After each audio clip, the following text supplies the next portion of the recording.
গ্রীষ্মকাল এসে গেছিল এবং পার্টিরও সময় ছিল। তাই গতকাল যে মনিকা নতুন ডায়মন্ড নেকলেসটি কিনেছিলেন সেটি পরার সিদ্ধান্ত নেয়। এরপর তিনি নেকলেসটি বের করার জন্য আলমারি খুলে দেখলেন সেখানে তার নেকলেস নেই। এই দেখে তিনি অবাক হয়ে গেলেন। এরপর তিনি গোয়েন্দা মেহুলকে ডাকেন।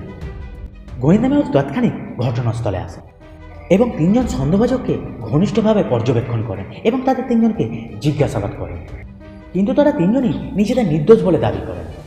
পর্যবেক্ষণ করার পর ডিটেকটিভ মেহুল তৎক্ষণিক বুঝতে পেরে গেছিল যে কে নেকলেসটি চুরি করেছে। কিন্তু জিনিয়াসরা কি বুঝতে পেরেছ কে নেকলেসটি চুরি করেছে? ভাবো।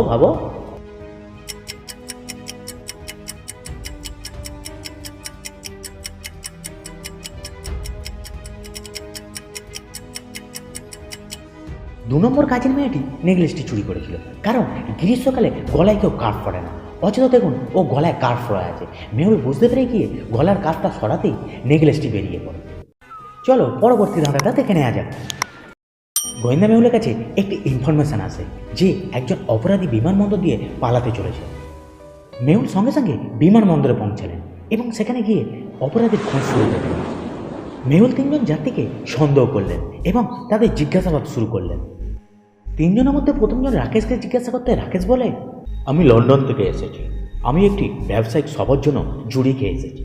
আমার কাছে ব্যবসায়িক কার্ডও আছে। দ্বিতীয়জন সারাকে জিজ্ঞেস করতে সারা বলেন, স্যার আমি জুরিকে এসেছিলাম এবং আমি লন্ডনে পড়াশোনা করি। এখন আমি কলেজেই ফিরে যাচ্ছি লন্ডনে। তৃতীয়জন অঙ্কিত বলে, আমিও লন্ডন থেকে এসেছি। আমি আলপসে ছুটি কাটাতে যাচ্ছি। মেহুলেদের জবাব থেকে কোনো ক্লু খুঁজে পেলেন না, তাই লাগেজগুলি স্ক্যানের মাধ্যমে পরীক্ষা করার সিদ্ধান্ত নেয়। তাদের লাগেজগুলি স্ক্যান করার পর তাদের জবাবগুলির সাথে মিলিয়ে ডিটেকটিভ মেহুল তৎক্ষণাৎ বুঝতে পেরে গেছিল যে এর মধ্যে কে মিথ্যে কথা বলছে, মানে কে অপরাধী ছিল। কিন্তু জিনিয়াসরা কি বুঝতে পেরেছ এর মধ্যে কে মিথ্যে কথা বলছে, মানে কে অপরাধী ছিল? ভাবো।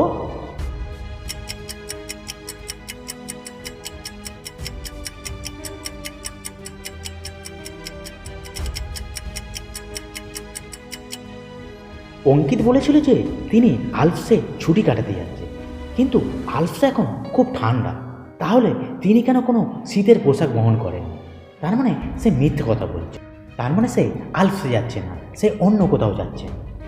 চলো পরবর্তী ধাঁধাটা দেখে নেওয়া যাক। মিসেস কেম খুব ধনী মহিলা ছিলেন। তার ছেলে মেয়ে বলতে কেউই ছিল না। তার বাড়িতে তার বিড়ালদের দেখাশোনা করার জন্য এমা বলে একটি মেয়ে থাকে। তিনি তার সমস্ত সম্পত্তি এমার নামে রেখে যেতে চেয়েছিলেন। তারপর হঠাৎ করে একদিন মিসেস কেম্পের মৃত্যু হয়ে যায়, কিন্তু এমা কিছুই পেলেন না। কোনো সম্পত্তি না পাওয়ায় তিনি মিসেস কেম্পের আইনজীবীর কাছে গেলেন। মিসেস কেম্পের আইনজীবী তাকে বলেন, মিসেস কেম্প আপনার জন্য কিছু ছেড়ে যায়নি। তিনি তার সমস্ত অর্থ এবং সম্পত্তি তার নিজের ইচ্ছায় তার আত্মীয়দের দিয়ে গেছেন। এমা এটি কিছুতে বিশ্বাস করতে পারছিলেন না, তাই গোয়েন্দা মেহুলকে তিনি সাহায্যের জন্য ডাকেন। এটিকে বিশ্লেষণ করার জন্য তিনি গোয়েন্দা মেহুলকে একটি উইলের কপি দেন। উইলের কপিটি দেখার পর গোয়েন্দা মেহুল অবাক হয়ে যায়। জিনিয়াসরা কি বলতে পারবে গোয়েন্দা মেহুল কেন অবাক হয়ে গেছিল? আর উইলটি অরিজিনাল ছিল না ডুপ্লিকেট? ভাবো।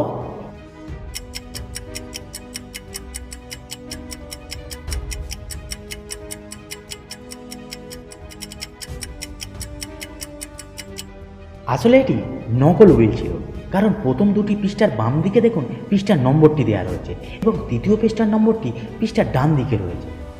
এটি অরিজিনাল উইল হলে পৃষ্ঠার নম্বর আলাদা পৃষ্ঠায় আলাদা দিকে থাকতো না। তার মানে এই 3 নম্বর পৃষ্ঠাটি পরে যোগ করা হয়েছে উইলের সাথে। Case solve.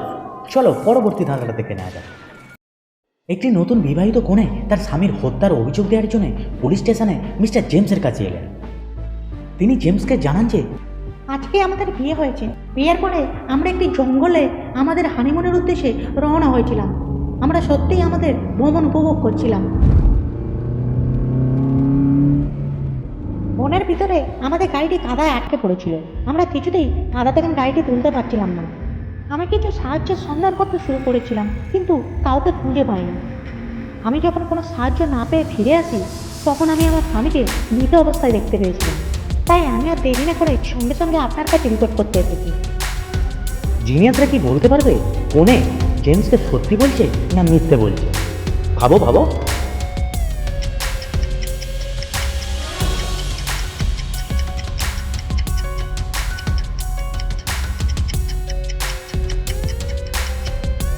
ফোনে মিথ্যে কথা বলছে, কারণ গাড়িটি যদি কাদায় আটকে যায় তবে সে কিভাবে এত পরিষ্কার পরিচ্ছন্নভাবে রয়েছে।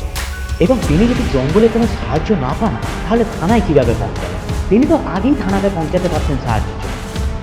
ভিডিওটিকে দেখার জন্য ধন্যবাদ। এই ধরনের আরও বিশেষ স্টোরি দেখার জন্য এবং পরবর্তী ভিডিও পাওয়ার জন্য ভিডিওটাকে একটি লাইক করে চ্যানেলটিকে সাবস্ক্রাইব করে দেবেন এবং পাশে থাকা বেল আইকনটি অল করে দেবেন। তাহলে ভিডিও আপলোড করার পরেই সবার আগে ভিডিও নোটিফিকেশান আপনার কাছে পৌঁছাবে।